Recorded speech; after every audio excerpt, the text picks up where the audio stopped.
You're listening to old Western stories, where dust settles slow, guns speak loud, and every tale rides straight into your imagination. Hit that subscribe and saddle up, the ride's just startin'. A forged poker marker turned friendship to gunfire, and only the sunrise would pick the winner. The Silver Ace Saloon wore midnight like a bad habit, lamps burning low, smoke stacked under the beams, piano breathing a tired tune that fell off at the sour key the player never remembered to skip. Heat held to the floorboards though the night was long, and the storm that had circled Red Mesa all evening kept its distance with a low growl that made the window glass think twice. Cards whispered in the dealer's hands, the sound of linen-backed judgment, and the pot in the center had grown from men's wages into their tempers.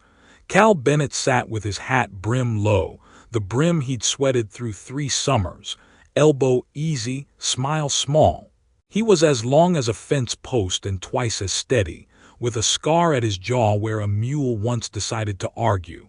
Across from him sat Jude Mercer, the best friend that Scar ever knew, leaner, quicker, eyes that kept rain in them even on dry days. They had saved each other in a dozen quiet ways nobody sang about. Rope when the river took, a shoulder when whiskey took, a lie told clean when the law took interest, and a bullet knocked off line once when a stranger thought luck made him mean. They had come up from boyhood cutting fence for pennies and riding for the same string, swapping boots when one pair failed and the other pair fit close enough. The table held 4 men besides them, and one new to town who wore midnight like it belonged to him. Silas Cran, slick coat, flat eyes, a ribbon of tobacco smoke curling from his lip like it didn't dare get in his way. He had put his name down that afternoon with a scratch that looked practiced, told the barkeep he was passing through, told a stray card dealer he liked the luck of Red Mesa better than Tucson's. He spoke quiet, like secrets were a kind of coin, and folks leaned to hear him without meaning to. "Raise," Silas said, turning 2 fingers and a chip stack with the same lazy motion. "Make the night work." The dealer slid the burn aside and bled 2 cards into the circle. Cal lifted his and didn't grin or frown. He glanced up at Jude the way a man glances at the weather before putting clothes on the line. Just enough to respect it, not enough to blame it. Jude's mouth did that half-hold it did when he was counting, and Cal knew the look, knew the number under it. "I'm in," Jude said, quiet as a church hour. The piano rolled a wrong note and got punished with a chord. The storm answered with a far-off drum. The table moved in small breaths until the pot sat heavy. Silas Cran watched hands, not faces, the way predators watch knees, not eyes. You can tell more by how a leg wants to run than by what a man says it'll do. He let the river card fall and didn't blink. "Gentlemen," he said, and his tongue made the word thin. "Seems luck picked a chair." Jude fanned his cards. 2 pairs, clean and likely to win most nights. Cal's eyes thinned, not in doubt at Jude, just at fate and her habit of changing hats mid-hand. Silas laid his cards slow, like a preacher laying down a book, straight. 5 cards in a line as neat as a coat seam. The table let out that soft sucking sound men make when they see rent money walking away. "Happens," Cal said, calm. "Happens," Jude echoed, because losing made him quiet, and his kind of quiet was never angry. Silas scraped the pot with a practiced thumb and stacked it without counting, as if the number didn't matter beside the taking. He tipped the dealer and tipped his hat and set his eyes on Jude as if he hadn't already picked his next game. "What's due is due," he said, and smiled in a way that had no joy in it. The dealer broke the deck for another hand, and the room hung in that place between one bad idea and another, when the whiskey says yes and the clock says no. Silas set a folded slip on the felt with a soft pat. "Before we proceed," he said, "a marker." The word made a ripple around the room like a thrown pebble in a dry creek bed. "Markers turn nights." Cal set his palm on the table and felt the soft scuff of felt under skin, the way things feel right before they turn. Jude watched the slip like a man watches a rattler sunning. "Whose?" the dealer asked, voice low.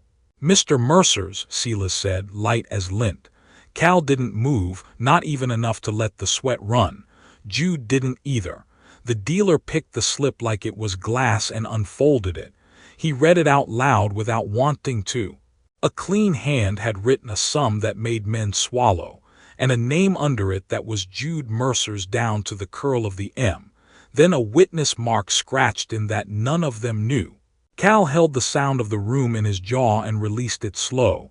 "That ain't Jude's hand," he said, calm as a creek in shade. "Looks like it," Silas said. "That's the trouble with looking," Cal said. Jude's voice was steady. "Never met you, Crane." "Debt travels," Silas said. "You signed for a friend or a friend signed for you. Either way it finds you." The dealer looked at Jude, then at Cal. He had poured enough drinks to know when to shut up and when to pray no one asked him to witness anything. "We ain't in court," Cal said. "We're in a saloon." "Sometimes the only court a man gets," Silas said. Cal studied the slip. The ink had bled a hair into the cheap paper, the way it does when a man writes quick and wants it to look slow. He knew Jude's name like he knew his own, and he knew Jude didn't make his R like that. There was a curl here Jude didn't have. Cal lifted his eyes and found Silas already watching him with that dry little smile that waits to see if doubt will put a crack in a wall. Jude didn't look at Cal. He looked at the marker like he could burn it with an honest stare. "I don't owe you," he said. "I owe men. I don't owe you." "This marker says you do," Silas said, tapping it once with a fingernail too clean for Red Mesa. The storm rolled closer, heat lit by far lightning that didn't show yet in the windows. Sweat found backs it hadn't found an hour ago. Cal felt a weight he hadn't asked for settle across his shoulders, the kind you pick up when you stand between a friend and a kind of trouble that talks like paperwork. "How much?" Cal asked, just to hear a number. Silas named it. The table breathed out and shut up fast, the way men do when a number crosses from trouble into story. Cal did some quick arithmetic on what was in their lives and what wasn't and came up short either way. He didn't flinch. "You mean to say," he said, slow as fence work in August, "that this paper crawled across the territory looking for Jude Mercer and found him the one night you blew into Red Mesa?" Silas took a measured swallow and didn't blink.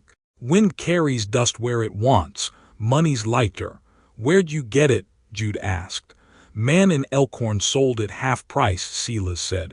"Said he was done holding someone else's promise." Cal caught that one word and didn't let it pass. "Sold ain't charity," Silas said. "Debt's a tool." "So is a hammer," Cal said. "Doesn't make it a church." The piano man picked the moment to cough his tune back to life and then thought better of it. The room held still. The dealer cleared his throat. "We ain't collectin' in here," he muttered. "We're drinkin' and lossin' and tellin' ourselves we can do one without the other." "You can pay," Silas told Jude, voice smooth. "Or you can pledge." "Pledge what?" Jude asked. "Honor," Silas said, a word too big for his mouth. "Sign again under mine. Meet me at dawn 10 paces, settle it clean. You win, paper burns. You lose, debt paid." It was a game in his voice, like calling for a specific card in a deck you stacked yourself. Jude laughed once without mirth. "Dawn's for working men," he said. "And men with something to finish," Silas said. Cal kept quiet and let the wind move through him until the heat shivered and set back. He turned to Jude. "You don't owe this," he said. "I know," Jude said, "but it'll spread if I don't cork it. We can find the cork another way." "We always did," Jude said. "Till we didn't." He looked at Silas like a man sizing up a trail, not a fight. "I won't sign to your wind," he said, "but I'll give you my word I'll be where I need to be when the sun thinks about rising." Cal felt something in him resist, like a nail set against grain. "Don't let his paper make you prove yourself," he said. "Trust ain't proof." "No," Jude said, "but this town listens to the loudest liar. Might be time to speak plain and loud once." Silas looked pleased in the small way snakes are pleased. He slid the marker back in his pocket and rose. "See you in the pale," he said. He left with his hat low and his boots quiet, looking like weather that picks a fence to jump. The door let the storm's breath in and then forgot him. The dealer exhaled and broke the deck into a neat little house no one would live in. Cal and Jude sat with their hands flat a moment. "You know my hand," Jude said. "I do. So it's a lie," Cal said. "But lies travel faster than truth. You with me at dawn." "I'm with you now," Cal answered. "Dawn ain't a place, it's a price." Jude nodded, jaw tightening. "I never owed him," he said low. "Not a day. Not a dime." Cal reached, set his palm on Jude's forearm, felt the jump of a pulse that had run beside his on a dozen long rides. "Then don't pay him twice," he said. "Don't pay him with your life." "Maybe I pay him with something else," Jude said. "Maybe I pay him with his own pride." "Pride eats its owner first," Cal said. "I know," Jude said soft. "But sometimes you feed it just enough to keep it from eating you." The storm moved closer, a clean light ringing the window edges and letting the dust show up like it wanted to testify. Men drifted off to their corners. The barkeep counted the till with a quick thumb and a frown. The piano went quiet on purpose. Cal watched the door Silas had used and saw every bad road he had ever chosen on Jude's behalf and every good road he had missed on his own. "We could ride tonight," he said. "West, lose him in the wash." Jude shook his head. "I'm tired of running from lies." He stood, pushed his chair back gentle so it wouldn't scrape, and set coins on the felt for the dealer, habit in place even when the world shook. "Son'll show me what I am," he said. "Might as well let it." Cal rose slower. He wanted to argue and didn't trust his mouth. "Then I'll stand," he said. "I'll stand 10 paces left of you, and if the day asks for witness, I'll give it." Jude looked at him a long count, brother to brother, the kind of look you earn over a lifetime of not failing each other. "Don't let me fail you now," Jude said. "Ain't in you," Cal said. The night took a breath and held it. The storm finally spoke with one clean crack that made the bottles click, and then it went quiet again, waiting. Outside, the wind flipped a sign on the porch so it read "Closed to no one." Inside, the friendship Cal and Jude had built from baling twine and long days found a fault line that didn't show until pressure found it. They stepped away from the table together, but not side by side, and the saloon seemed bigger for the space. When the lamps went down a notch and the last hand of the night wasn't even dealt, Red Mesa held its breath with the rest of the county. Dawn would have its say. It always does. There's a kind of silence before dawn that sounds like memory, and it don't forgive easy. Cal Bennett lay on his cot with his boots still on and his hat over his face, counting the breaths between the last thunder and the first rooster that hadn't yet found courage, and the room wouldn't cool, and the night wouldn't end. He held still long enough to admit he wasn't sleeping, then swung his legs and let the floor tell him the truth. The town had gone low and mean quiet, the kind that makes a man hear what he's been stepping over. He poured water in a tin cup and didn't drink it. He listened. Down the alley, a lantern lifted and set back, metal on hook, small scrape, and the soft, old talk of leather giving to a saddle tree. Jude Mercer lived with his hands, so Cal knew the sound of those hands when they were busying themselves for the thing a man can't talk himself out of. He eased the door and stepped into a night still wet in the nose but dry in the bones, like the storm had wrung the world and left it hanging on a line.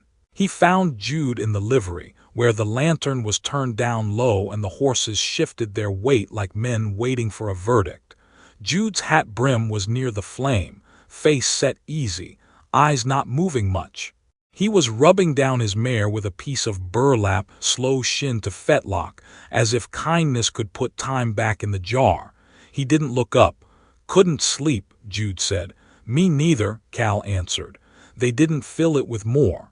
The lantern nodded on its hook, and the world came small enough to measure with a hand. Cal took a brush and found his gelding's shoulder and worked the dust that sweat had glued there. long stroke, short stroke, pause, like he'd done every day that earned him the right to own a horse. He worked until his hands remembered better nights. "You thinkin' on the creek?" he asked, quiet. "Been thinkin' on it," Jude said, and his voice warmed a notch around the edges. "Flood came up mean and sudden, same as most trouble. You stuck that branch under my arm and told me to hold like I was born for holdin'. I did." "You did," Cal said, seeing it, the brown churn, the fence posts half under. The way Jude's mouth went white when the current took him, and the rope burned both their hands raw. "You pulled me then," Jude said. "You were heavier than a mule," Cal said. "Still am," Jude said, and a corner of his mouth moved. The brush rasped. The horses sighed, a big barn sound that smelled of hay and old iron shoes and the rest of their long days. Cal set the brush down and leaned his forearms on the stall door.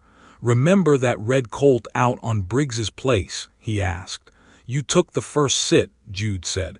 "He pitched hard enough to make a preacher swear." "You stuck, so did you," Cal said. "Held the gate like it owed you."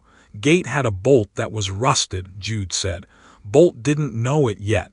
They let the old pictures hold them above the ground they were on." When the quiet came back, it came heavier, like a quilt a man didn't ask for. Cal took the lantern down and turned it up a hair. He set it on a barrel head and squared it to his hands and made himself say the thing he'd been walking around. "You can step out of this," he said. "A lie made the marker. Another lie can haul it to where it belongs." "Not this lie," Jude said.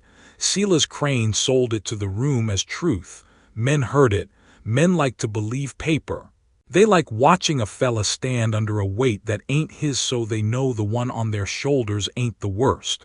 And you owe them that." "I owe myself something," Jude said.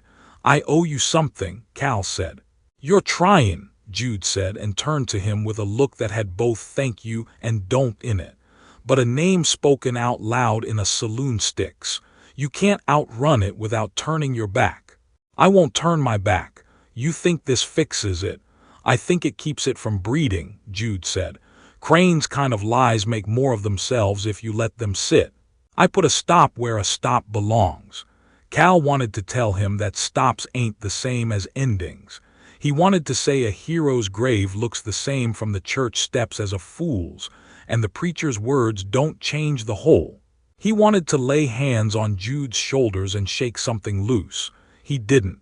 He put the lantern down and reached for the Colt he kept oiled and honest.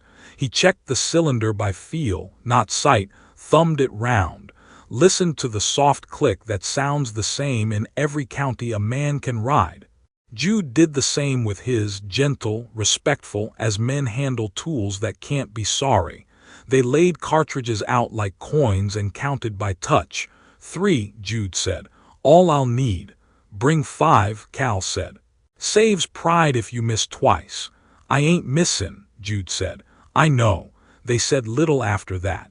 Cal put a small loaf and 2 pieces of jerky in a feed sack and rolled it into a bedroll. Pointless small comforts.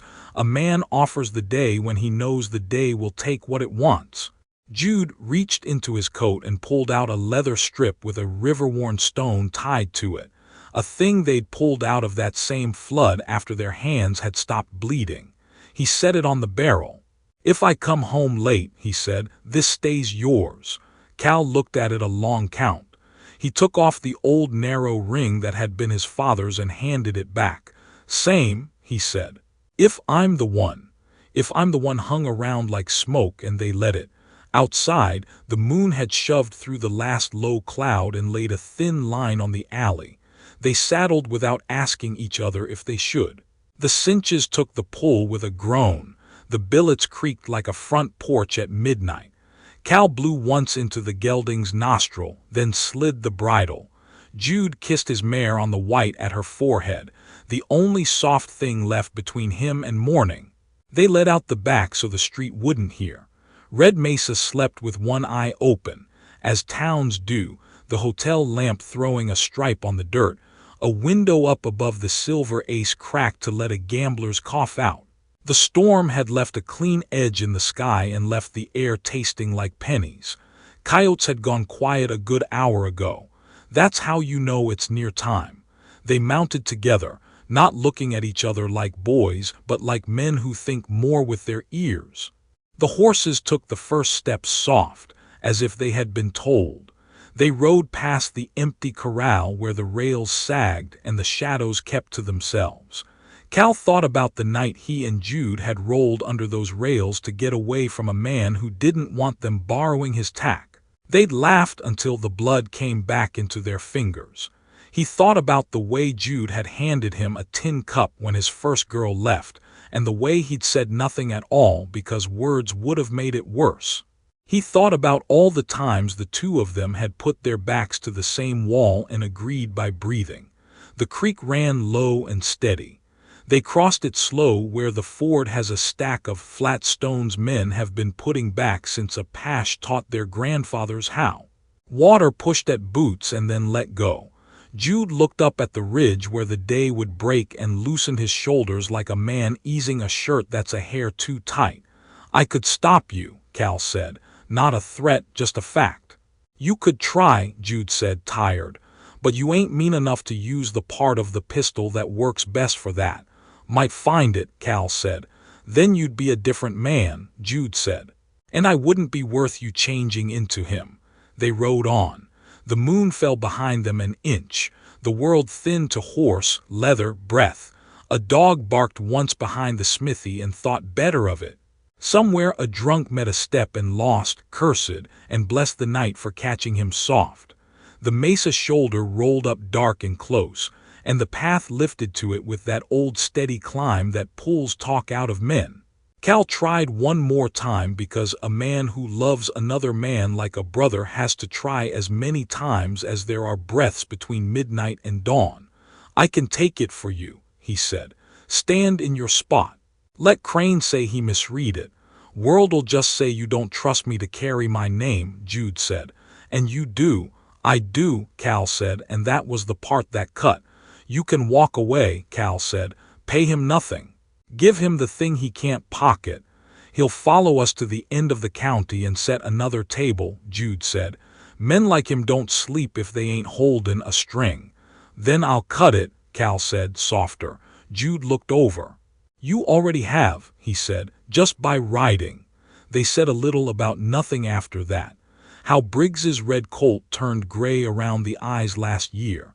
How the store took to shorting the coffee by a finger and pretending the sack must have settled.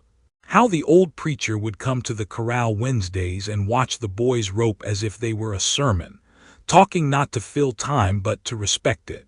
The ridge opened to a long flat like a man's palm, hard dirt scattered with small stones too stubborn to bury themselves. This was the ground that chose men and kept them. They knew it. They dismounted together, as if they'd practiced, which they hadn't, and stood while the horses breathed into the cool. Jude loosened his belt a notch for air he wouldn't get, then tightened it like the world expects. Cal checked his boots for small stones, tossed one aside. They stood side by side until the first thin red showed far beyond the plains, a line no thicker than a thread, and they both swallowed because mourning in this country has its own authority. Jude took one step left. Cal took one right. Not enemies. Just men bound to something bigger than choice, something that don't read names, don't measure hearts, just counts 10 paces and calls it even. Wind moved the dust and laid it down again. The first birds hadn't dared yet. The silence was the kind that sounds like memory. It asks what you've got left and promises nothing. Cal looked across at the friend who had saved him more times than the saints, and he felt the night settle its due. Dawn lifted its red a fraction. They set their boots. The world waited to see who would blink first. When the sun comes up over Red Mesa, it don't bring warmth, it brings truth. Dawn came clean and cold, the kind of light that files men down to what they are. And the mesa ridge breathed a thin mist that lay low as smoke from a careful fire.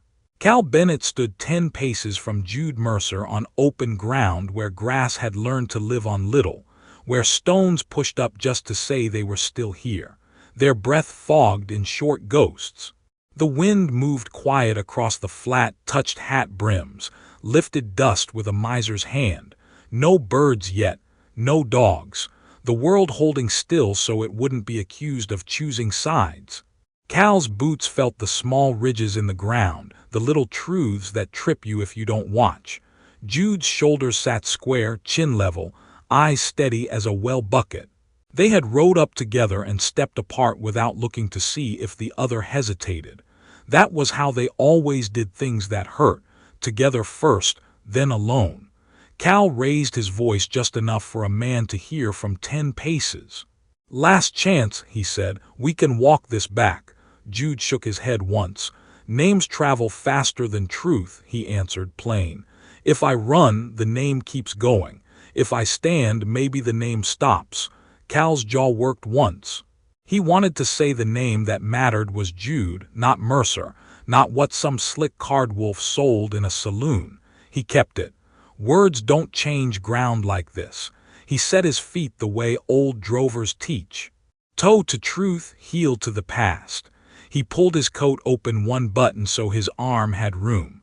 The Colt felt like it always felt, cool, sure, heavier than it looks.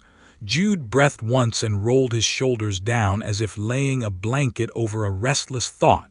He slid leather off steel and let the morning see there would be no hurry and no surprise beyond the one that always comes. Somewhere behind a low outcrop, a horse blew. Could have been a stray. Could have been a man who wanted to be a witness without owning the sight. The ridge didn't tell. Cal looked across and found the face he'd known since boys, the one that laughed soft and took blame hard, the one that had carried his secrets without keeping a tally. He found a line there he hadn't seen yesterday. Pride makes those lines. So does mercy. "All right," he said, and his voice sounded like someone else's last line in a sermon. He lifted his hand shoulder high, open palm, so both could count from the same place. The world leaned in. 1. The wind set a small ring of dust dancing around Jude's boot and then let it fall. Cal felt the pistol's grip press the flat of his hand like a brand he'd chosen. 2. Jude's hat brim cut the first thin stripe of sun, gold on felt, then gone.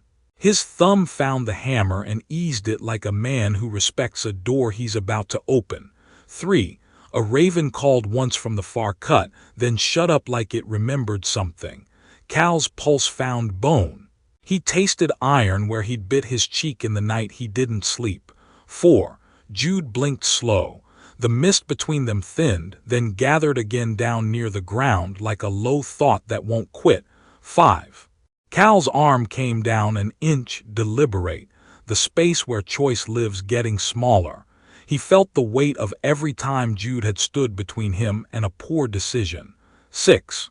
Steel moved not much, just the whisper that says a thumb made up its mind. The first chill of morning ran up Cal's wrist to his shoulder and nested there. 7. The light hit the Colts and turned both muzzles into straight lines of day. Cal heard leather settle, heard a small stone tick against another when Jude shifted a half-inch to ease a boot. 8. He thought of the river and the rope and the gate bolt and the red Colt that threw high and hard and how they had laughed after. He thought how laughter leaves a man cleaner than tears. 9. The count stretched like wire, pulled tight, humming with what comes next. Cal let the last number climb into his mouth and sit there. 10. He didn't say it out loud. He just let his hand finish coming down, and every inch of it felt like a year. Jude drew a hair before him, not pride, not anger, just a man keeping a promise he'd made to himself. Cal saw the muscles at Jude's jaw jump, saw the shoulder dip, saw the barrel start its upward line, and he did what mercy makes a man do when it ruins him. He aimed to miss flesh and stopped the moment. He took the first shot low and left, a kick of dust at Jude's boot that took his balance, a warning dressed as violence. Jude did not take it. He was too good with his hands. He brought his barrel back quick, and Cal saw the tiny hesitation, the fraction a friend gives a friend, and knew it would cost him blood. He put his second shot where a shoulder meets a man's pride and turned the path of Jude's round from heart to sky. Jude's gun cracked a half-beat later, wild and high, and the raven took air like a torn prayer. Echo ran the ridge and fell into the far canyon. Then quiet, the kind that hits you in the ears and the chest both. Jude dropped to a knee, not theatrical, just honest, a man whose body had been told he'd been hit. He put his free hand to the place where Cal's ball had gone in through muscle and stopped the world from sliding. He breathed like a horse after the long pull. He looked up at Cal without anger. Cal holstered and went across the dust the way he'd said he would, straight and not slow. He shouldered Jude's gun hand down gentle and set his hat brim right because such things matter when the day gets cruel. "I told you I'd stand left of you," Cal said, voice scraped raw. Jude managed a smile that wasn't worth much and worth everything. "You did," he said. "Least it's quiet now." Cal barked a laugh he didn't own and then shut it down. He eased Jude back so his spine didn't take the sharp of a stone. Blood darkened the shirt, but the line of it was clean, not a flood. "Through?" Cal asked. Jude nodded once. "Think so," he said. "Burns like a lie going out." "Hold," Cal said. "I've got you." "You always did," Jude said, and his eyes went to the sky like a man remembering something easy. Hoof sound came from the ridge lip, the kind of measured trot a man uses when he wants to arrive when the dust has settled but not so late he misses the story. Silas Cran slid into view with the sun at his back, so he made a shape bigger than he was. Smug had cracked on him. The corners of his mouth had learned what a morning like this does to clever. He looked down at two men on the ground and found no seat left at the table he meant to run. "Well," he said, and the word had no place to sit. Cal stood and turned toward him slow, the way a man turns toward a snake on a porch. "Debt's paid," he said. "You're next if you stay."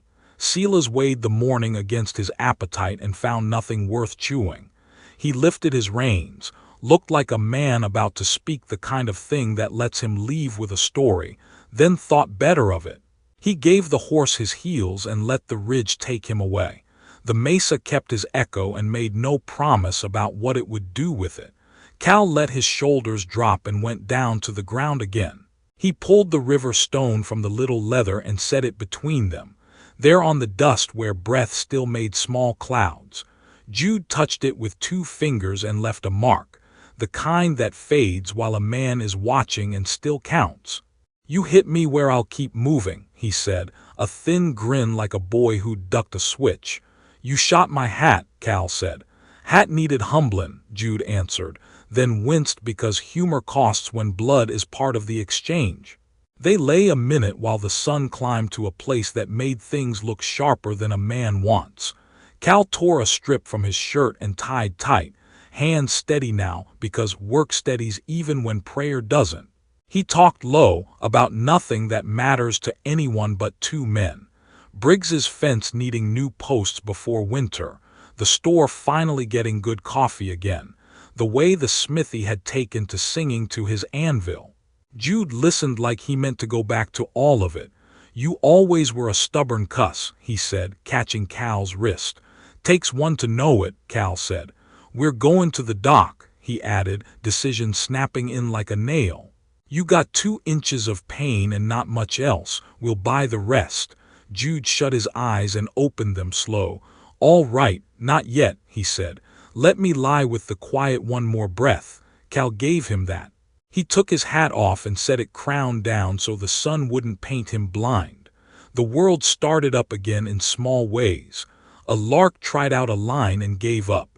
The wind changed direction like it couldn't make its mind. The first heat climbed off the rock by inches. Cal looked at his hands and saw they were shaking. He pressed them together and let the shake move through, not hide. He thought about how mercy sometimes looks like a bullet and how a bullet sometimes looks like mercy, and he hated all of it and handled it anyway. He leaned down so Jude could hear him without the wind stealing it. "We got the day," he said. "You hear?" "I hear," Jude said. "I'll take what it gives." Cal slid an arm under his shoulders and lifted him slow, and they stood in a kind of crooked together that would have made a preacher nod. He took the river stone and put it in Jude's palm and closed his fingers around it. "For the walk," he said. Jude nodded. They turned toward Red Mesa, two figures tied by blood and time and something that doesn't have a name but holds harder than rope. The sun hit full, gold and merciless, and threw their shadows long and honest across the ground they had chosen. Dawn took them both, one in body, one in spirit. Red Mesa never told which was luckier. In Red Mesa, sunrise don't end a fight, it starts the reckoning. Cal Bennett stepped out of Doc Rell's back room with the smell of carbolic and whiskey still stinging his nose, the bandage around Jude Mercer's shoulder white as an oath. The doc had done what he could and what he liked to remind men of doing for themselves.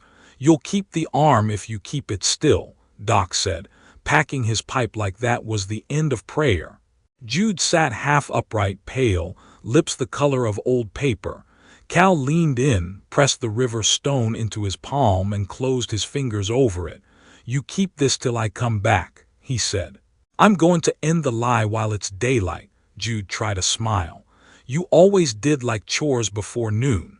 Cal's hand rested on his shoulder a beat longer than needed, then he turned toward the door. "Don't move more than you'd move for a sermon," he said. "Doc says you can breathe, that's enough for now." "Bring back quiet," Jude said, eyes half shut. Cal tipped his hat to that kind of order. Outside, the morning had found its heat early. Dust shimmered in the main street, wagons creaked, and the town had gathered its courage to start pretending again. But folks looked twice at Cal. Word of the duel had run faster than the bell ever could. He let them look. He had work to finish. Leif Purcell's print shack sat behind the feed store, a lean-to of old planks and fresh lies. The smell of ink lived thicker there than truth. Cal stepped through the doorway without knocking. Purcell jumped, knocking a bottle off a stool. "Morning," Cal said, calm as bookkeeping. "Paper smells guilty today." Purcell's hands twitched toward a rag, but Cal laid the folded marker on the desk before him. The paper looked harmless now, dry and small like a snake in winter. "Recognize it?" Cal asked. Purcell's eyes skittered, found the corner. "Lots of papers cross my bench. This one carried a man's name," Cal said, "and near carried his life with it." He laid a town ledger beside it, one Purcell had filled proper, births, taxes, names. "Ink same brand," Cal said, "but the R's curled different." He took out Jude's old note from a horse sale, neat, honest, the R straight as a rail. "See here," Purcell swallowed. Sweat made tracks through dust on his temple. "Silas Cran paid for a little work," he said. "Said it was to even a debt. He didn't say no duel was in it." Cal didn't blink. "You knew it wasn't right paper." "Watered ink," Purcell muttered, eyes on the floor. "Papers from Elkhorn print, cheap stock. You can tell by the bleed if you hold it to light." "I can tell by the man bleedin' next door," Cal said. "You're common with me." Purcell's shoulders sagged like a scarecrow after hail. "You mean to talk," Cal said, "at the bell so it rings clean again." He took Purcell by the elbow, not rough, just firm enough to remind him truth walks upright. They went down Main while the sun climbed behind them. Folks noticed. Red Mesa's streets have good gossip memory. Miles Cutter came out from the saloon doorway, wiping a glass with a cloth too clean to be about drink. He fell in behind without a word. At the schoolhouse steps the bell rope thudded wood, low and steady. Eva Reed, the schoolmarm, stood tall beside it, jaw set like granite. She'd seen enough lies get a head start in her classroom. She nodded to Cal once like he'd finally brought the right homework. "He'll talk here," Cal said. "Not to hang him, to hang the truth." Purcell stood small before the steps. The crowd thickened but didn't shout. Men, women, kids with slings still half made, all waiting like a breath that knows its turn's coming. Cal placed the forged marker on the railing beside the real ledger. "Show 'em," he said. Purcell reached for his pen with fingers that didn't want to work. He drew an R slow, made the tell a curl that hooked like a snake's tail. "That there," Cal said, "is a forgery." He pointed at the real one. "That's Jude Mercer's straight R. Man don't curl his name, and he don't owe what a liar sells." Purcell's voice trembled. "Silas Cran bought it off me half price in Elkhorn. Said it was for a bit of card insurance. Half price lies still buy full graves," Miles Cutter said, voice gravel low. Eva pulled the bell rope once, hard, and the sound rolled over the roofs sharp as a gavel. The town leaned forward. Cal looked over faces that had whispered and nodded and drunk the story Silas Cran had poured them. "You all heard a debt," he said. "You'll hear the truth now. The paper's fake, the name clean. So the next time a man shows you ink and says it's proof, you hold it to light." Purcell flinched but nodded. "It's mine," he said. "My hand, my ink, not Jude's." Murmurs low as bees. Miles spoke up. "I saw Cran play the card that night. He brought the paper like a trick he already knew the end of." Eva folded her arms. "Then the end changes today." Cal drew breath for another word, but the air changed first. A crack that didn't belong, wood splinter off the railing, dust in the bell's sunbeam. A shot, clean but cowered short. Cal dropped a shoulder, felt the hat lift off his head with the wind of lead. He hit the step, rolled behind the post. The crowd scattered to the edges, kids ducking under skirts. Miles Cutter had his iron out before thought. "Roof line," he barked. The deputy from the freight office took the alley side. Another shot missed everything worth naming, punched the bell rope clean through. The bell swung on its own weight, half sound, half groan. Cal peered past the step edge. A figure moved behind the woodpile near the smithy, the glint of barrel showing before nerve did. "Cran," Cal called. "Town's watchin' now." No answer, just a scrape of boot on tin.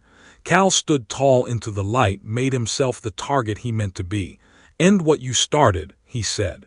The figure rose, rifle awkward in the left hand. Silas Cran, coat torn, face gone colorless with bad luck catching up. He tried a shot one-handed, missed wide, hit air and pride both. Cal's Colt answered once, deliberate. The slug clipped Cran's shooting arm just below the shoulder and spun him to a knee. Rifle clattered. The deputy moved quick, boot on barrel, hand on collar.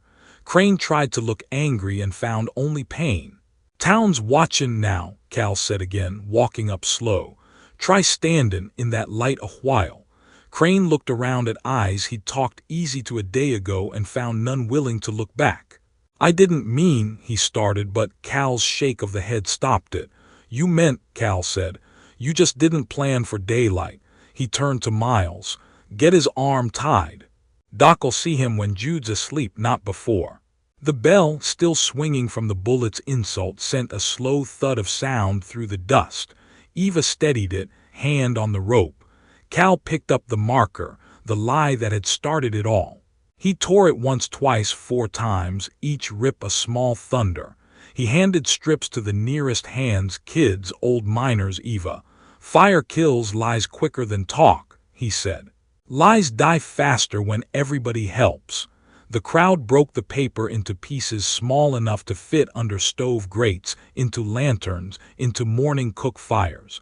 Little flames flickered across the street like stars finding their courage in daylight. Smoke curled up thin and harmless. Purcell stood with his hat crushed in his hands, eyes wet. "You burn it," Cal told him, "and you start printing truth again." Purcell nodded, struck a match on the sole of his boot, touched it to the last scrap. It flared and was gone. The sheriff came slow, spurs careful on the boards. He looked at Cran's bound arm and then at Cal. "What's left?" he asked. "Choice," Cal said. "Judge later or ride now." The sheriff looked at Cran, who looked small for the first time. "I'll ride," Cran said, voice thin. "Good," the sheriff said. "Take the road out and don't let me see the back of that horse come sundown." They gave him a horse, no saddle, reins knotted short. He mounted with his right hand, left arm hanging useless. The crowd didn't jeer. They just watched the truth take shape of shame.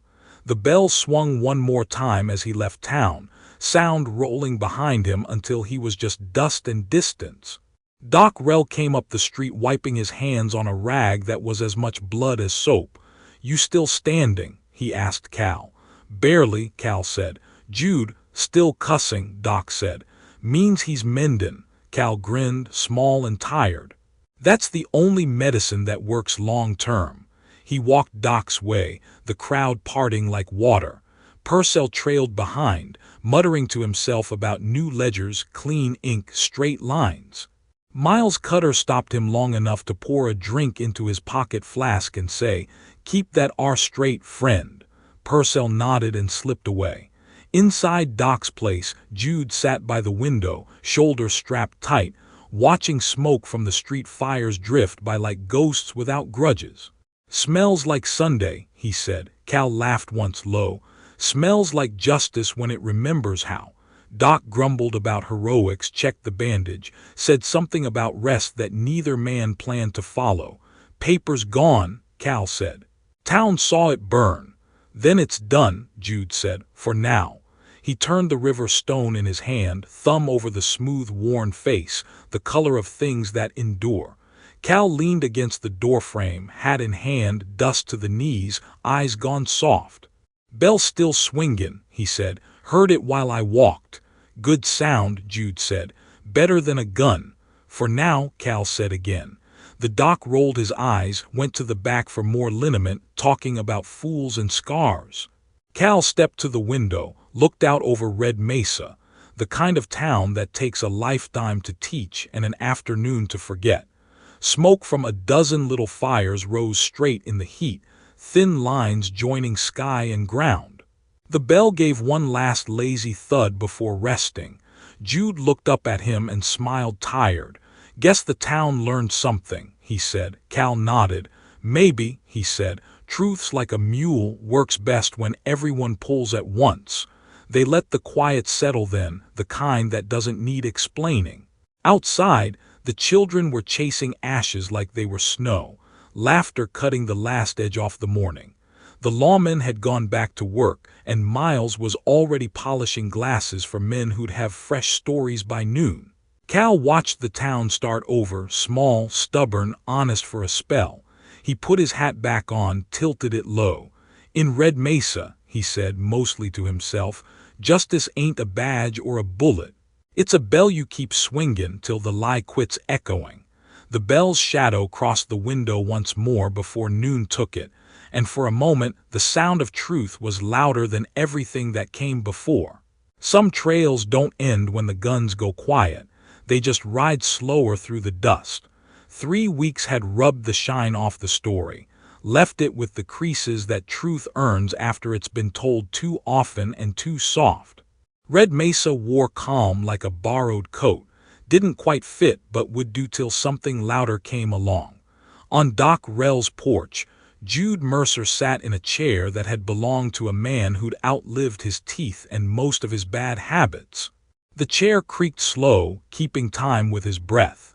His arm was out of the sling, the skin under the fresh bandage turning from angry red to a peaceable brown. Doc stood by the rail, whittling a sliver off a stick for no reason except to keep from saying what he was thinking. "Men who ain't done bane stupid oughta come marked," he said. "Would save me bandage money." Jude smiled, faint and crooked. "Ain't done yet, Doc. Just pausin' between chapters." "Pauses don't pay my rent," Doc grumbled, but his tone was lighter than the words. Cal Bennett leaned against the porch post, hat pushed back, a cup of coffee cooling in his hand. The sun was slanting low, giving everything a long shadow and a second chance. "Coffee's thin," he said. "Doc's been rationin' beans like gold." "Ain't rationin'," Doc said. "Just learnin' who drinks too much of what don't help." Cal chuckled. "Town's gettin' quiet," Jude said, watching 2 kids chase a hoop down the street where the fires had burned the lies away. "You notice?"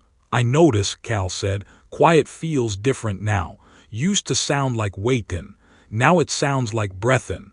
"Guess we all learned something," Doc said. "Even the bell rings straighter." He flicked his knife shut, turned toward the door. Keep that arm still, he added. I don't need to see you again till you're old enough to know better. The screen door banged soft behind him. Cal took a sip of what was left in the cup, then tossed it into the dust. Too cold, he said. You ever finish anything warm? Jude asked. Not yet, Cal said, half smiling. They let the evening hum around them. The click of hooves down on Main, the distant clang of hammer on iron, the low whinny from the livery that said life was figuring out its rhythm again. Main Street had its voice back by the time they walked it. Purcell was behind the glass of his print window, sleeves rolled, the press arm working like a man making pennants one clean line at a time. He'd hung a new sign out front. Straight lines only. The bell at the schoolhouse had a new rope and a new shine. Eva Reed's class let out, her voice like a saw cutting truth into shape.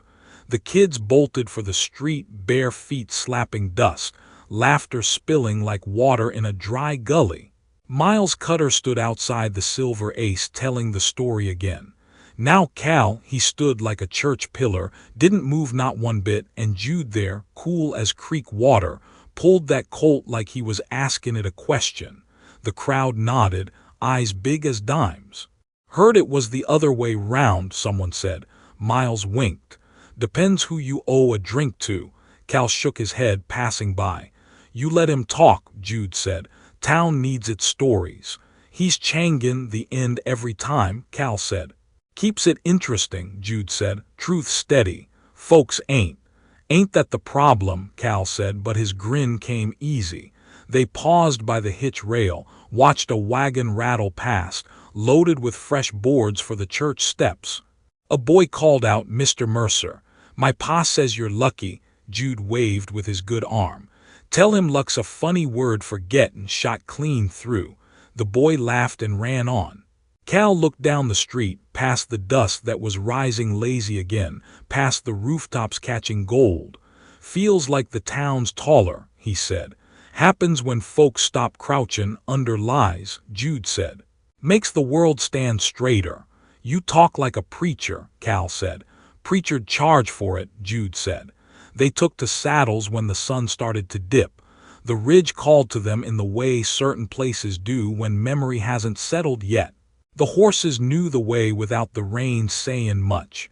Dust puffed soft under hoof, hanging in little clouds that trailed like ghosts not ready to leave. The mesa looked different under evening light, same rocks, same sparse brush, but the color softer, forgiving. When they reached the flat where Dawn had once chosen between them, Cal dismounted and walked ahead.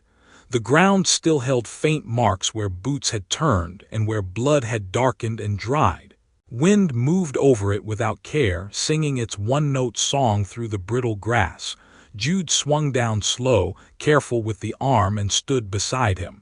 Same place, he said. Different weight. Cal nodded. He reached into his coat, pulled the river stone wrapped in the strip of old leather. It was smooth as ever, but the color had changed a shade, touched by the heat of every hand it had passed through. Levi used to say stones don't remember names, Cal said. But I think maybe they do. They just don't brag about it.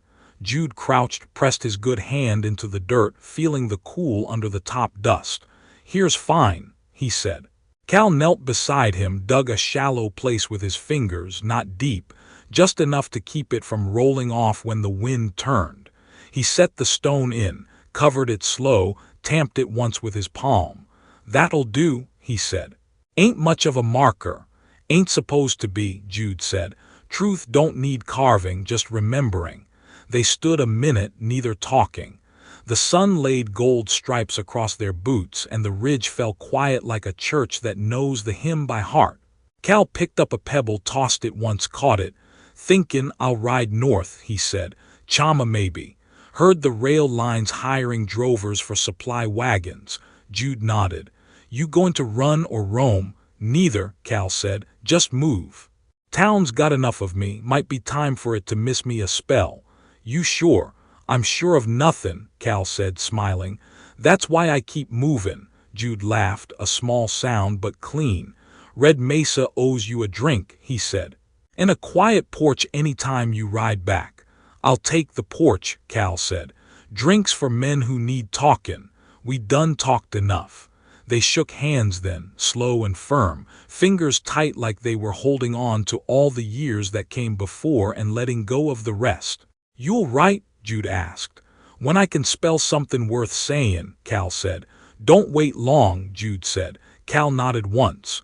The handshake broke, but the bond didn't. They stood together, watching the sun slide down the far rim, painting the mesa redder than the name promised. Wind caught a bit of dust and spun it between them before setting it free. Funny thing about dust, Jude said. What's that? It never really leaves, just settles till the next horse stirs it.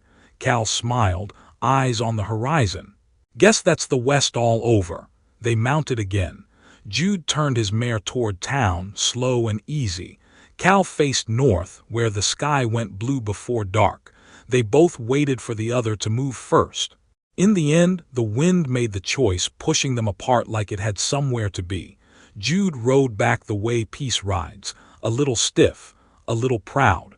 Cal took the trail that curved down past the dry creek, the same one that had tried to drown them years ago. The ground there still carried hoof marks from that night, softened now, blurred by time. He followed them without thinking, the rhythm of hooves matching the slow thump of his heart. By the time Red Mesa was a smudge behind him, stars had started to show, bright, sharp, patient. He looked back once and saw the faint glow of the town lanterns, the line of the bell tower against the dark. He could almost hear it still, that bell they'd fixed with a new rope, steady and low, counting the hours not by sin but by work. He liked that. He pulled the reins, slowed his horse, and let the animal pick the way. The land stretched out flat and endless, a book without an ending. He thought of Jude on that porch, arm healing, Doc swearing, Miles lying with good intent, Purcell printing his penance, Eva teaching her small army of futures how to read straight lines. He thought of the stone under the dirt, holding their story quiet. He smiled to himself, that half grin that only comes when a man's too tired for regret and too proud for sorrow. He camped near the river that night, fire small, coffee thin, stars full. The wind carried the sound of water hitting stone. He took his hat off, leaned back against his saddle. He could still smell Red Mesa on the brim, smoke, ink, blood, truth. He lifted his cup toward the ridge far behind and spoke soft into the night. Here's to lies that burned and names that didn't. The fire popped once like it agreed. He sat there until the cold started working its way through the coat, until the east took on that faint gray that means tomorrow's coming whether a man's ready or not. He closed his eyes and saw Jude's hand closing over the river stone, saw the dust lift and settle, saw the bell swing and stop. He let out a breath that wasn't heavy anymore. Morning found him already in the saddle, moving north. The trail was dry, the sky wide. Behind him, Red Mesa woke to another day. The smell of bread from the bakery, the hammer from the smithy, the sound of kids racing the son to school. The bell rang once, a clean tone that rolled across the flats and reached him faint but steady. He looked over his shoulder, tipped his hat. "Keep swingin'," he said low. The wind carried it back, or maybe it just carried it forward, hard to tell with wind. He pressed his knees and the horse moved into a trot, dust rising around them like a slow blessing. The sun climbed. The trail curved north and out of sight. Red Mesa kept on. Miles told the story again, different ending. Purcell kept his line straight. Jude's porch got quieter, the chair creaking in time with the day. The bell held its tone, patient and proud. And on the ridge under the dirt, the river stone stayed cool, catching the shade and the warmth in equal measure, doing its quiet work of remembering. Some trails don't end. They just get walked by new boots and whispered by old wind. And in Red Mesa, dust don't forget. It just lays quiet till the next truth rides through. You've been riding with old Western stories. If the tale hit your mark, give it a like, Drop a comment about your favorite part and ring that bell so you don't miss the next trail we ride. Don't forget, hit that subscribe so you're always in the saddle and you'll always be ready when the next story rides in.